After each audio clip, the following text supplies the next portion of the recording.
عوام کو سہولتیں ملنا شروع ہو جائیں گی تو ان کو کیا پریشانی ہو؟ ہاں، ان کو پھر عوام کو آپ سہولتیں ملنا شروع ہو جائیں گی تو میں پھر تو آپ سے یہی عوام تو کہہ رہا سکون سے بیٹھ جائے گی. ابھی تو عوام کافی ہوں میں آپ پریشان سے ہے. جی.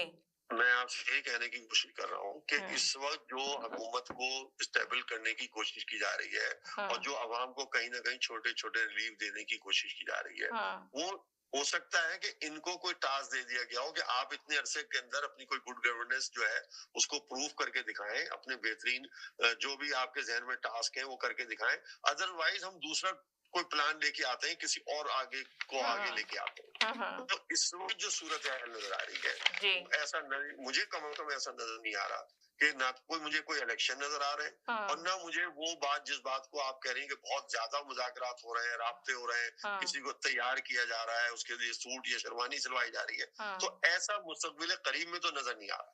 یعنی کہ آپ ہو سکتا ہے کہ ارلی سٹیج میں، کیونکہ اس قسم کی چیزیں جو ہوتی ہیں نا ہمیشہ اسٹیبلشمنٹ اور حکومت کے درمیان چلتی ہیں ایک دوسرے کو دکھانے کے لیے. جب حکومت اپوزیشن سے مذاکرات کرتی ہے تو وہ اسٹیبلشمنٹ کو دکھانے کی کوشش کرتی ہے کہ اگر آپ ہمارا ساتھ نہیں دیں گے تو ہم یہ راہ اختیار کریں گے. اور اسی طریقے سے اسٹیبلشمنٹ حکومت کو بتاتی ہے کہ اگر آپ ہمارے ساتھ صحیح طرح نہیں چلے تو ہمارے لیے آپ کے خلاف دوسرا پلان بھی ہے. تو ایک دوسرے کو آئینہ دکھانے کے لیے اس قسم کی موومنٹس اکثر بیشتر ہوتی رہتی ہیں. ہمارے ملک کی سیاست کے اندر ہماری ماضی کی تاریخ میں ایسے کئی دفعہ ہوا ہے کہ ایک دوسرے کو دکھایا گیا ہے ایک دوسرے کو زج کرنے کے لیے یا ایک دوسرے کو مزید کنٹرول میں کرنے کے لیے. جہاں آپ نے بات کی کہ دوبارہ تیسرا خط لکھ دیا گیا تو خط آپ عوام کو خط سے کیا بتانا چاہ رہے ہیں؟ عوام کو تو آپ سب کچھ بتا چکے ہیں نا. آپ نے بتا دیا کہ 8 فروری میں کرپشن ہوا تھا، دھاندلی ہوئی ہے. آپ نے بتا دیا کہ جناب 9 مئی کا حادثہ غلط تھا، ہمارے خلاف ہے. آپ نے بتایا کہ 26 نومبر کو ہمارے لوگ مارے گئے. آپ یہ بتا رہے ہیں کہ غلط لوگوں کو، چوروں کو، ڈاکوؤں کو حکومت میں. یہ کون سی نئی چیز ہے؟ آپ خط کے ذریعے کون سی نئی چیز بتانے کی کوشش کر رہے ہیں؟ جی.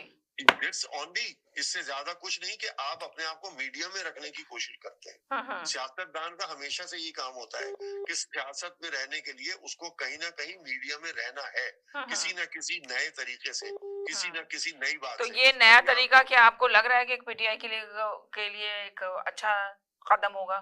نہیں میں آپ سے یہ کہہ رہا ہوں نا، سب کچھ تو عمران خان سب کچھ تو اپنے بیانات میں، اپنے لیڈروں کے ذریعے، اپنے دوستوں کے ذریعے یا اپنے مختلف پریس کانفرنسوں میں ذریعے تو کہہ چکے ہیں نا. جو چیزیں وہ خط میں لکھ رہے ہیں انہوں نے یہی بتایا کہ یہ چور ہیں، یہ ڈاکو ہیں، یہ لٹیرے ہیں، یہ منی لانڈرز ہیں. انہوں نے یہ بتایا کہ آپ چیف صاحب آپ غلط آ گئے، فوج غلط کر رہی ہے، عوام کے ساتھ ظلم کر رہی ہے، ایک بڑی پارٹی کے ساتھ ظلم کر رہی ہے. یہ خط سے پہلے سب کو معلوم ہے یہ چیز. آپ کو کرپشن کا معلوم ہے، آپ کو معلوم ہے. آپ نے بتایا کہ 26ویں ترمیم غلط ہوئی تھی.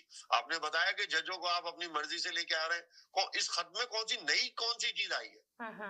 یہ ساری چیزیں تو ایک بقول آپ کے لوگوں کے مراد کہ بچے کو معلوم ہے نا کہ پاکستان کا چیف جسٹس کیسے بنتا ہے. اس کو انہیں بچوں کو یہ معلوم ہے کہ آئین کیسے بنتا ہے، پارلیمنٹ کیا ہوتی ہے، سینئرٹی کیا ہوتی ہے، چیف آف آرمی اسٹاف کو کب لانا ہے کب نہیں لانا. یہ تو بچے کی زبان پہ معلوم. اب آپ خط کے ذریعے دنیا کون سی ایک نئی چیز بتانا چاہ رہے ہیں؟ اب آپ پھر ایک مرتبہ پھر کر رہے ہیں کہ جناب ہم آئی ایم ایف کو ڈوزیئر دے رہے ہیں، آئی ایم ایف کو بتا رہے ہیں کہ ہمارے ساتھ زیادتی ہوئی. تو آئی ایم ایف کو کیا دنیا سے نہیں معلوم؟ کیا آئی ایم ایف کو پاس دنیا کی رپورٹنگ نہیں ہے؟ آل اوور دا ورلڈ آپ کے ملک کی باتیں دنیا میں پھیلی ہوئی ہیں. تو کیا اس ڈوزیئر کی دینے سے کوئی نئی چیز معلوم ہوگی انہیں؟ یہ سب کچھ جانتے بوجھتے ہوئے آئی ایم ایف نے آپ کو $7 بلین کا لون اپروو کیا نا، یا ورلڈ بینک آپ کو جو دینے کی بات کر رہا ہے وہ اپروو کیا نا. اس سے ہٹ کے تو کوئی بات نہیں ہوئی. لیکن ساری چیزیں یہ ہے کہ ان تمام طریقوں کو یہ